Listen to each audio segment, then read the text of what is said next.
Hey everyone. Hello. So, nandito ako ngayon sa Iloilo. Kakatapos lang ng event ko. Kumusta kayo guys? I miss you so much. I really do.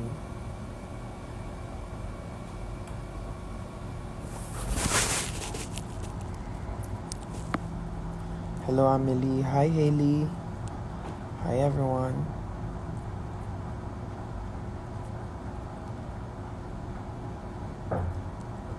Come out tonight. I really want to come out. But I'm still here at Iloilo. My flight is at 11 p.m. And I don't think I can come because I have Baxilog tomorrow morning. Thank you so much sa lahat ng mga nagko-congrats. Hindi pa rin ako makapaniwala na superstar na me. Yun, so I'm very very grateful and thankful sa lahat ng mga taong nag-root sa akin. Simula ng Queen of the Universe hanggang ngayon sa Drag Race Philippines.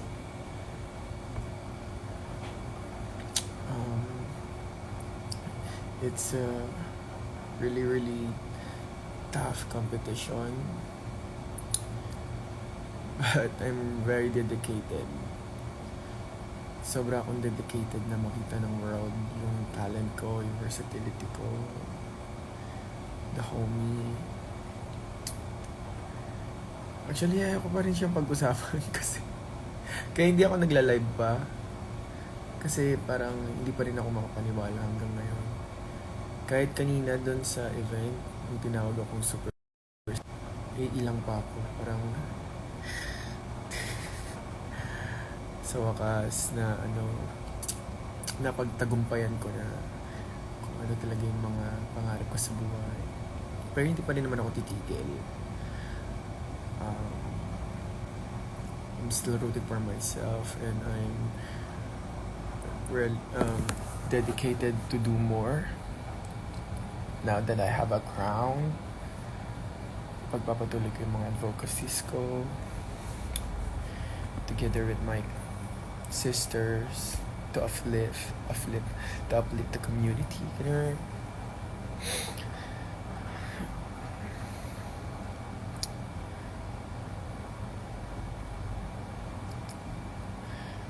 Yeah. So, gabi na. Nag-aantay na lang ako actually sa service para makauwi na ako ulit ng Manila. Dito kasi Iloilo, medyo bitin, te. Bitin talaga, day.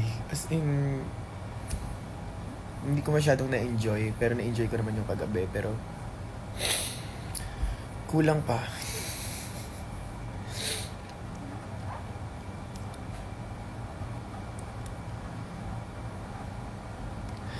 Threat ka pa din daw, ma. Saan? Tapos na yung competition.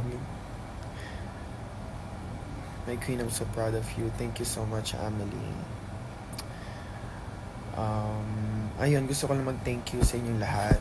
Kaya ako nag-live kasi gusto ko rin kayong makita nyo ako. Kasi simula na pagkapanalo ko medyo madaming ganap. Kaya hindi rin ako makapag-upload ng iba kong looks. Kasi gusto ko kayo nag-upload ng mga ng mga contents. And now, wala rin masyadong signal dito sa Iloilo. Ngayon na ako naka-signal. So, hindi ako makapag-upload ng mga looks and ng mga finale contents ko. So, hintayin nyo na lang guys. And maraming salamat sa lagi nyo pag-suporta sa akin. Sana magkita-kita tayo. Manood kayo ng mga shows ko kasi ang dami. Nako, nakakaya ka naman kung hindi ka pa rin makanood this 2024, no?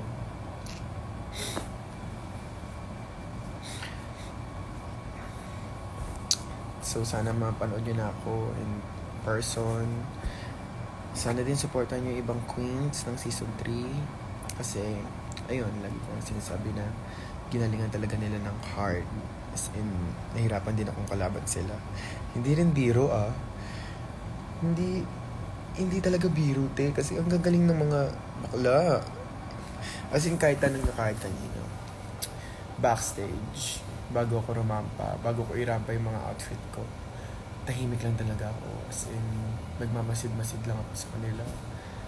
Pinapabayaan ko silang magharot-harot, ganyan. Tapos ako, kinocompose ko yung sarili ko.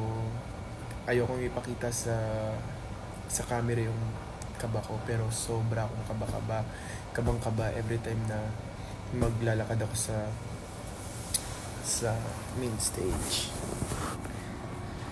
Pero na-enjoy ko naman lahat. Na-enjoy ko naman yung kaba, yung excitement, yung challenges, yung iyakan namin, yung halikan namin, all of it. Parang wala nga akong hindi tinreasure na moment yun. Kahit nga yung kahit yung puksaan namin ni Mix and J Queen na nalagay ko naman yun sa memorya ko. Jen Fideliaga, thank you so much. I love you too. Lagi kang mag-iingat dyan sa ibang bansa. See you soon. Congratulations din. Congratulations and thank you for joining Drag Race Philippines. Kasi kung hindi ka nag-join, hindi namin makikita yung galing mo. Ang alam lang namin, drag queen ka / vlogger. Pero ngayon na sumali ka sa Drag Race Philippines, ang dami palang kayang gawin, di ba? So, bigyan din natin ng flowers si Jan. Also, yung kapatid ko, sobra akong proud kay Angel. Alam mo nang nag-audition siya, tapos nung nalaman ko na kasali din siya sa Drag Race, akala ko talaga hindi magre-register sa camera yung personality niya. Pero si Angel ay isa sa mga pinakamatitinik na kalaban. Diba? Kahit ako minsan kinakabahan ako sa kapatid ko eh. Paano pag nag-lip-sync kaming dalawa, hindi naman ako kasing galing niyang mag-lip-sync, diba? Mahusay si Angel, sobrang husay niya. Sobrang galing sumayaw, sobrang galing mag-lip-sync. So kahit ako kinakabahan ako, nakalaban siya. Feeling ko nga kung kami yung top 2, feeling ko hindi ako mananalo sa kanya. Sobrang mahirapan din talaga yung judges na pumili ng top 2. Kasi yung top 4, lahat laban na laban. Diba? Kahit si Tita Baby, hindi, ako inaasahan ko na magaling siya, pero hindi ko ini-expect na sobrang galing niya nung finale. Sobrang witty ng talent niya. Aminin niyo. Tawa ko ng tawa sa kanya backstage. Tapos yung talent ni Kiana, kakaiba. Si Kiana lang yung kayang gumawa ng mga tricks niya. Kahit pag-aralan ko siya, hindi ko siya magagawa ng katulad kay Kiana. Mahusay din si Kiana. Sobrang husay ni Kiana ngayon season. Diba? Aminin nyo, sobrang husay ni Kiana ng magtago ng kaba. Sobrang husay niya sa runways. Ang gaganda ng look niya. Alam nyo guys, mag-thank you din tayo sa mga Cagayan de Oro Queens. Kasi sobrang sinuportahan nila si Kiana. Hindi nila pinabayaan si Kiana. As in, kahit yung mga mini challenge look ni Kiana, gawa ng mga CDO Queens. So, kung magtitweet kayo, alam niyo, isama niyo rin yung mga CDO Queens. Give credits when the credits it's due. Ganun. Also, I would like to thank Wow for giving me another opportunity na ipakita sa buong mundo si Maxi. Kasi akala ko after Queen of the Universe, after losing Queen of the Universe, doon na matatapos yung pangarap ko. Sobra akong na-depressed nung natalo ka sa Queen of the Universe. As in, hindi ako lumabas ng mga ilang buwan. Tapos kapag may mga shows ako, sobrang tahimik ko. Kasi hindi ako makausap ng matino. Kasi ang bigat sa, ano mo yun, ang bigat sa feeling mo. So, nung nag-call yung World of Wonder ng audition, hindi ako nagdalawang isip na mag-audition. Kasi, sabi ko, ito na yung pagkakataon ko para i-redeem yung sarili ko. Yun. So, nagpapasalamat lang ako sa lahat ng mga taong sumuporta sa Drag Race Philippines. Alam nyo, hindi kami magiging trending kung hindi rin dahil sa inyo. Gusto ko rin, syempre, magpasalamat sa lahat ng queens sa pagsali nila sa Drag Race. Lalo na kay Mama Pao, kay Jiggly, kay Kalad Karen, kay DJ, kay Raho, sa mga special guests, special judge. Thank you for participating sa Drag Race. As in, suwak lahat. Suwak every episode. Nakatahi ng bongga. Alam mo yun. Makwento ko lang. So, habang nasa hotel ako, wala kaming phone and wala rin kaming TV. Alam mo, dumating na ako sa time na lumuluhod ako mag-isa, tapos nagdadasal ako. Kasi may mga times na napapagod na ako. Alam mo yun, parang pagod ka na kasi wala kang ibang gagawin kasi nakafocus ka sa competition. Sobrang boring sa loob ng hotel. Tapos magtitaping kayo ng ilang oras. Pag uwi nyo, magsusulat ka pa ng lyrics, kakabisaduhin mo pa yung mga songs. Diba? Sobra siyang nakakapagod. So, dumating sa times na nakaluhod na talaga ako nagdadasal. Sabi ko, Lord, gabayan mo ako. Huwag mo ibigay sa akin tong panghihina ngayon. Kasi kailangan kong maging malakas hanggang sa finale. Kahit, sabi ko nga, kahit mabot lang ako ng finale, okay na ako. Masaya na ako. Kasi, tanggap ko na magagaling talaga yung mga queens. Sobrang gagaling nila. Aminado din naman ako na yung mga runways namin, ang hihirap as in, lahat palaban, alam mo yung walang tapo, parang pak, avail ko yung lahat. Gano'n? Reverse sex, as in, lahat ng mga damit nila pasabo. Hindi ko paglabas, handa kayo sa akin, gandaan ko kayo.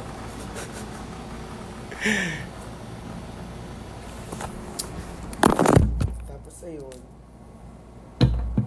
binigay ni Lord kasi birthday month ko din ngayon.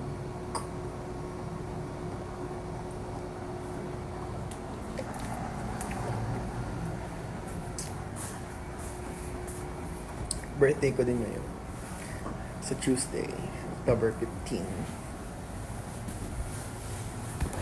I'm not getting younger anymore. Yes, nagpa-vanity ako para sa finale lang. Actually, papatanggal ko na rin siya sa Monday.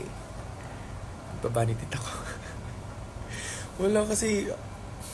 Feel ko lang na gusto kong bago yung mukha ko sa finale. Gusto ko may something na bago. So, ano yung pinakamadaling pagawa? Yung vanity. Okay, avail. Magpa-vanity tayo. Ganun. So, meron akong concert sa October 18 sa O-Bar. Ticket is not yet available pa yata. Pero once na na-announce, avail nyo na.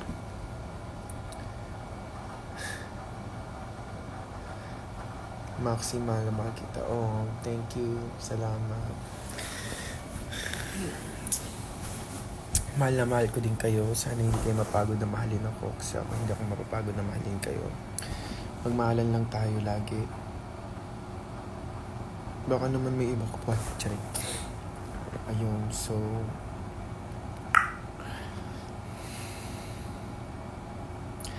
Happy birthday sa'yo, Boss Maxi. Salamat, Maxi Merch. Ayun. Ano pa bang mga dapat mong sabihin? Kasi first live ko after crowning. Give nyo.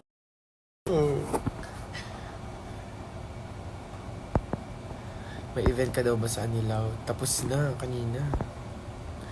Best season, deserve best winner. Oh, thank you, Amelie. Para sa mga fans na nanood ng Drag Race, lahat ng mga fans na sumuporta ng Drag Race, ako na yung nagvo-vocal ngayon kasi ako yung napapanood nyo. Pero lahat kaming mga girls ay sobrang thankful. From Kauai to Tokyo. Ano yung lyrics niya? Joke lang. From Versex to me. Maraming salamat po. Wala. Sweet lang yung live natin ngayon. Wala tayong masyadong bardagulan. Sobrang gusto ko lang mag-thank you sa inyo. Hindi talaga ako mapapagod mag-thank you sa inyo kasi bakalo.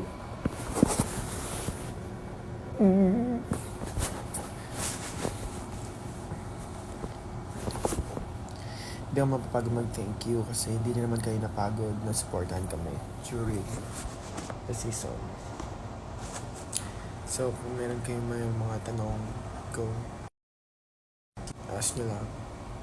Nasaan si Kiana? Nasa Manila. Nasa kanila, be.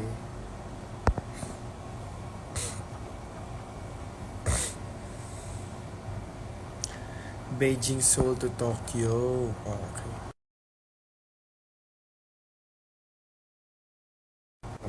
Cool. Yeah, very demure muna. What's next for Maxi? I am working on my album. Susulat ako ng mga kanta. Yan yung mga iba ko na nasulat na kanta.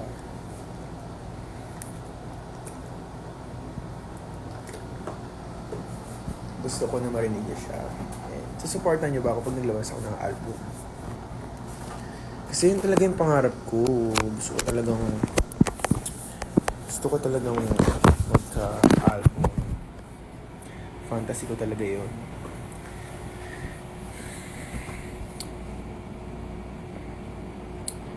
Ang dami kong songs. Siguro sa album ko maglalabas ako ng 10 songs or 8.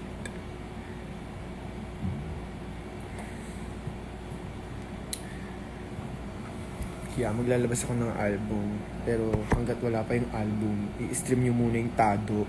Wow. Tsaka bibigyan ko ng justice yung laban. Bilang hindi maganda yung podyo ko to. Bigyan natin siya ng justice. It's a whole song. Buo yung kanta na yun. Sinulat ko yun. Nung sinabi ng Drag Race na kailangan namin na maghanda ng talent, sariling kanta. Ayun, parang first week ng preparation, habang nagpe-prepare ako sa mga looks ko, sinusulat ko yun siya. So, yung kanta ko nung finale, ilalabas ko siya. At buo yun. Possible ba na may collab? Oo, gusto ko makipag-collab sa mga new artist like me. Actually, ayoko muna makipag-collab sa mga big artists sa songs. Kasi nakakaba din. Sobrang kinakabahan din ako. Grabe lyrics game mo, ang galing mo. Hindi ko alam kasi mahilig akong manood ng Flip Top. Mahilig akong makinig ng mga rap songs. Kaya nga medyo fan ako ni Ska Stockley. Kasi gusto ko yung vibe, yung mga street styles. Kasi sa street, parang madaming makata. So, kailangan mong gumawa ng mga lyrics na hindi lang siya basic pakinggan. Alam mo yun? Parang malalim, tapos malalim din yung lyrics. sakto pa, maano ako sa Tagalog. Medyo malalim akong mag-Tagalog.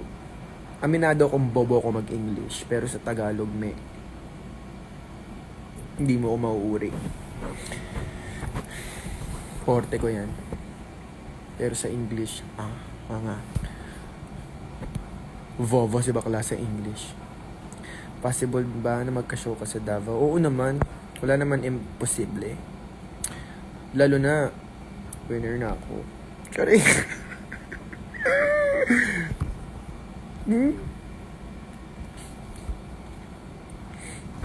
Asa ng babae mo tonight? Nasa O-Bar siya ngayon. Ako nandito ako sa Iloilo. Hindi kami magkasama ngayon, baby. Sorry.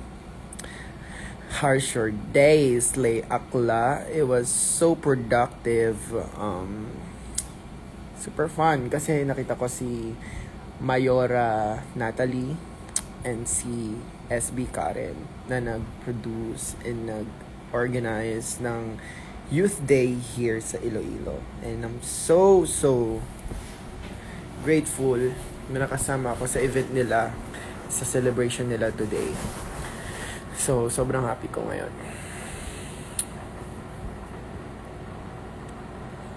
G-side tayo. Gusto ko na mag-G-side. Alam mo, gusto ko na talagang pumarty.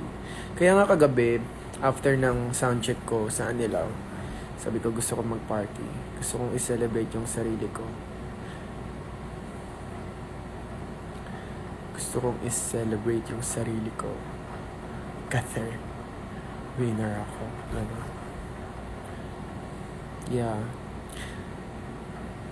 Tutuhugin talaga natin ang buong Pilipinas.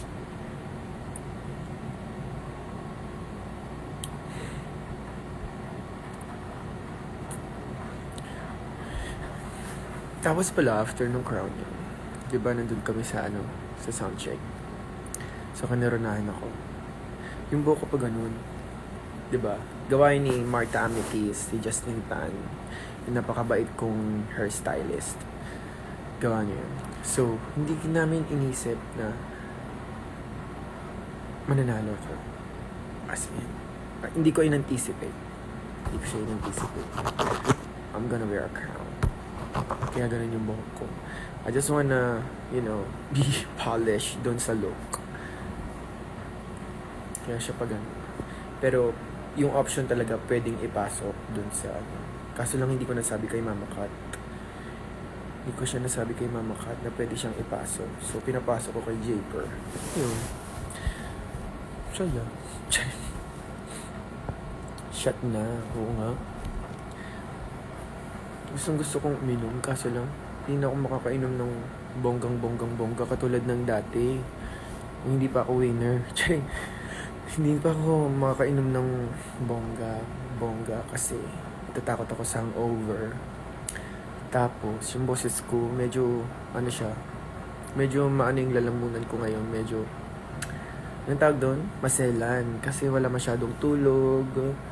Ang daming ganap. Ganun. So, yeah. Gustuhin ko mang uminom. Pwede naman ako uminom, pero hindi yung lasing na lasing. Hindi yung lango. Kasi, ayun na. Kapagod din yung hangover, B.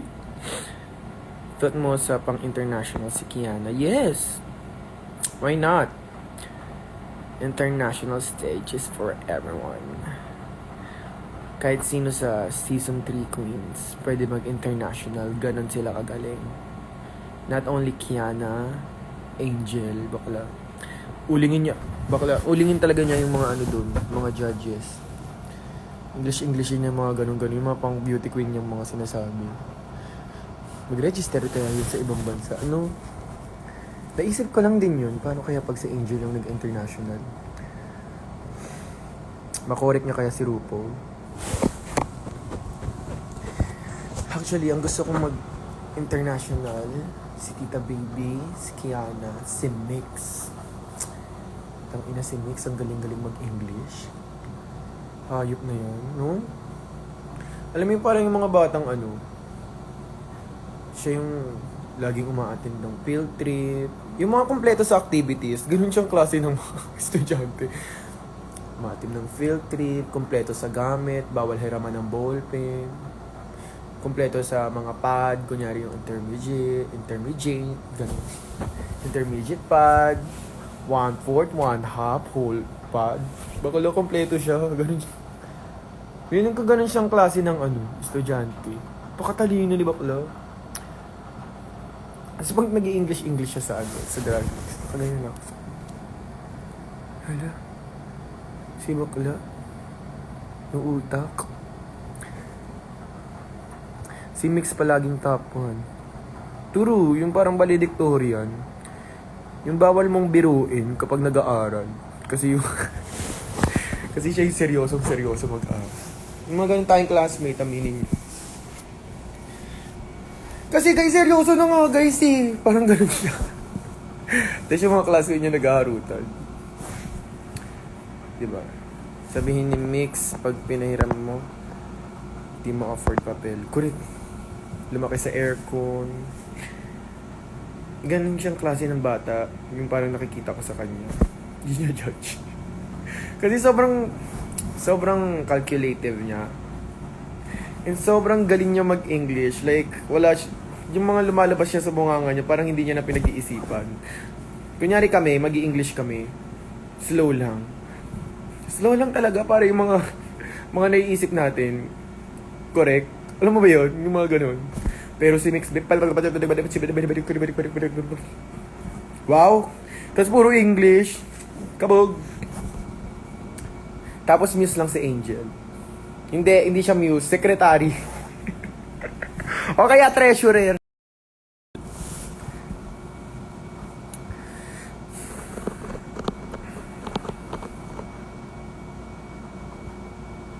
Diba?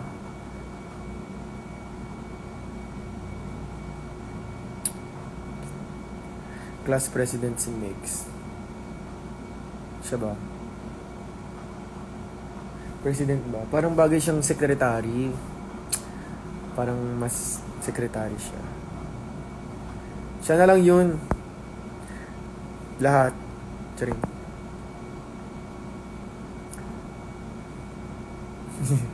Palaging nasa noisy si Angel, si Zinbat, si Kian. Totoong buhay lang. Tapos si Angel yung laging pinaglilinis ng mga... pinaglilinis kasi siya yung laging top 1 sa noisy. Wow.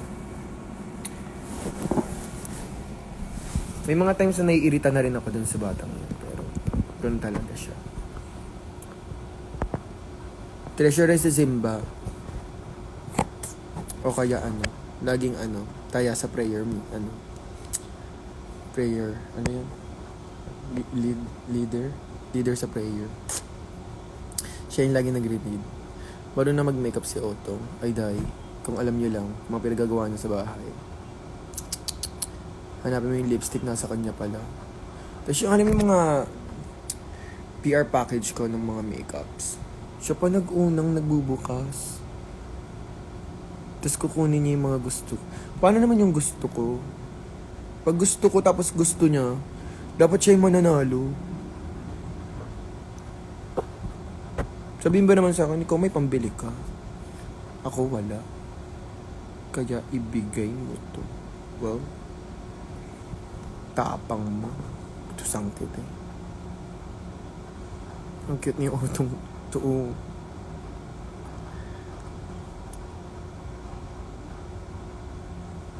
Diba? J. Queen yung laging pabida sa klase lagi.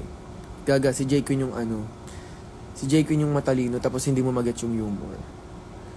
Kasi sobrang talino niya kung ano-ano nang sinasabi niya. Ganon siya. Hindi siya pabida. As in, nasa circle naman siya. Kasama siya sa circle.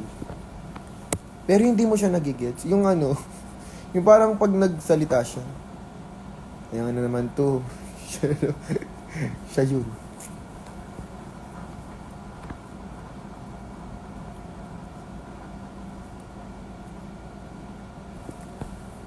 Parang di naman ito hater ni J. Queen Be, mahalin nyo na si J. Queen talaga. Totoong buhay lang.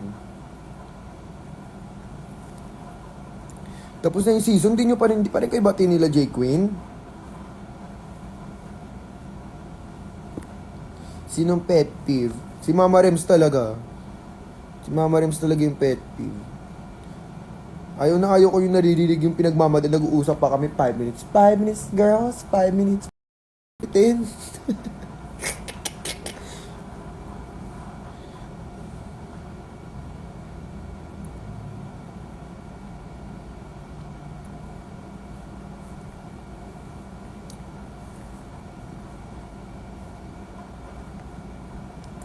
Maulan dito sa sa Iloilo ng slide. Basag trip si Mama Rems. Siya yung teacher na ayaw mo. Di ba may mga favorite tayong teacher? Si Mama Rems yung ayaw mong teacher. Yung magkakating ka na lang. Huwag na tayo matin dyan, magkating na lang tayo.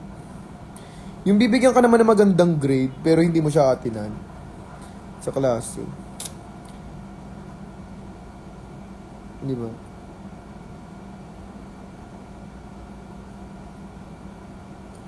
Siya rin yung mahirap magpa-clearance si Mama Rems. Yung mga teacher natin, ang daming pinapagawa bago pirmahan yung clearance. Wow. Napunta na lang talaga sa mga teacher.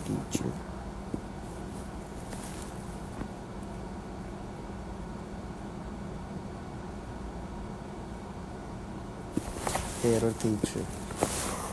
Maxi, sino sa drag queen ang mabawang paa? Yung malapit sa Panginoon. May chance maging kayo ni Kiana if both are single. Didn't be.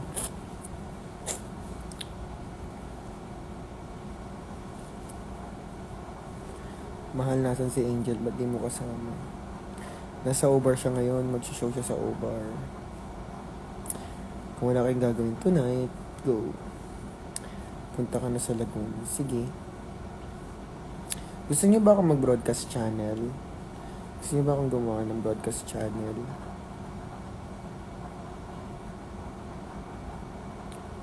Punta ka ng Cebu, ma. Sige. Sigot mo flight ko, ah.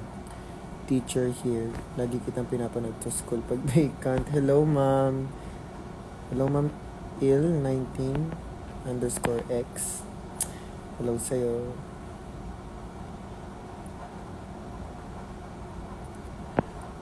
Uy, madami daw gustong pumasok sa GC ng Maxi Babies.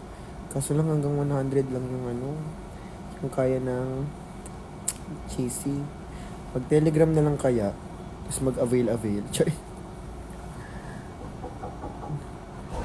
Do you have a girl crush me?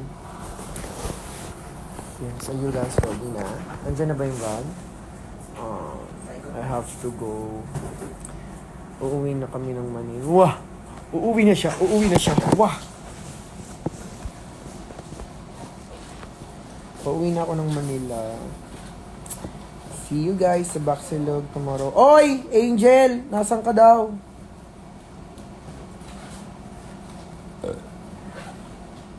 I miss you, sis. I love you. I love you, Angel. Daw. Aching ako. Bless you. See you tomorrow sa Baxilog. Kung hindi pa kayo nakabili ng ticket sa Baxilog, it's still available yata. Pero kung wala na, edi wala na. Magla-live na lang din ako ulit tomorrow. Belated happy birthday. Happy birthday, baby. To you.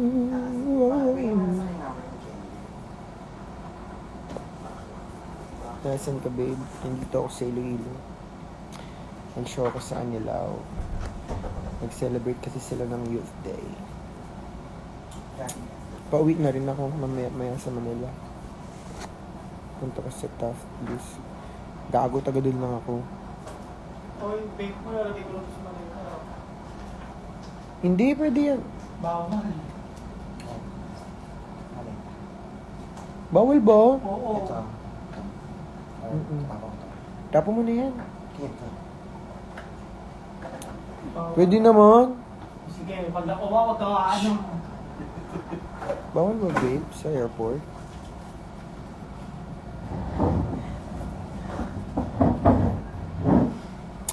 Maxi, apakagaling mo. Aww, you're so sweet. Wow. Ano nga, babe? Ano yung sapatos niyo? Live kayo together. Hindi, mag-shoes ako. Ano susuot niyo? May jacket ka ba na? Hindi. Ano mo? Anong siselya mo? Yung white. Yung mga kasama ko. Mahal na mahal ako ditong mga to. Hindi ako lagi pinapabayaan. Kahit sa kanila ako magpunta, ganyan sila. I love you, Buboy. I love you, Lord. Si Mac, ano yung sinab yun, di ba? Hindi pala siya si Buboy, si Sayrab pala siya. Zainab! Oo. Di ba? Si Christine, matagal ko na siyang assistant. Bago pa ako mag-Queen of the Universe, assistant ko na siya. Kahit nagmamauyan na kaming dalawa, ayun pa rin siya sa akin. Bibigyan niya lang ako ng ponytail, tas tube. Tapos Okay. maganda na yung araw niya ng gano'n. Masaya kasama yan si Christine. Nagkaguluhan niya.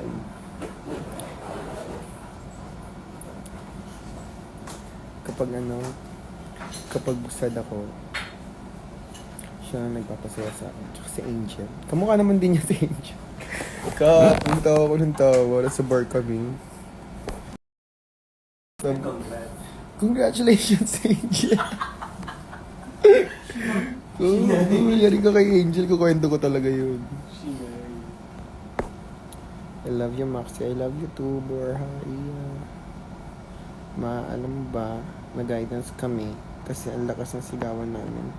Sa pinapanood yung episode 10. Alalagot kayo. Are you still in Iloilo? Yeah, but nandiyan na yung namin, yung service papunta ng Manila. Kailangan kong umuwi tonight para makatulog ako kahit paano. Kasi maaga ako bukas sa Baxilog. After Baxilog, may drag in the south ako ng evening. Las Piñas. Ha? Sa Las Piñas. Sa Las Piñas. Tapos Monday, may rehearsal na ako for my concert. Ay? Hindi pala. Ay, oo. Tama. Venom, I love you. Thank you. Hindi na mabasa mo pa, no? Mm-mm. Oo, bilis. Bilis nga ng comments eh. Okay. Guys, I have to go. Kasi nandiyan na yung service namin. Nag-aantay. I love you guys. Mahal na mahal ko kayo. Kita-kits ulit tayo next time. Okay? Promise? Manonood kayo ulit pag nag-live ako. Promise? Bye! Bye-bye. I love you. I love you. I love you. I love you. Bye-bye. Bye-bye na. Kiss mo na muna. Kiss na muna. Bye-bye. Bye na talaga. Ito na, totoo na. Bye-bye.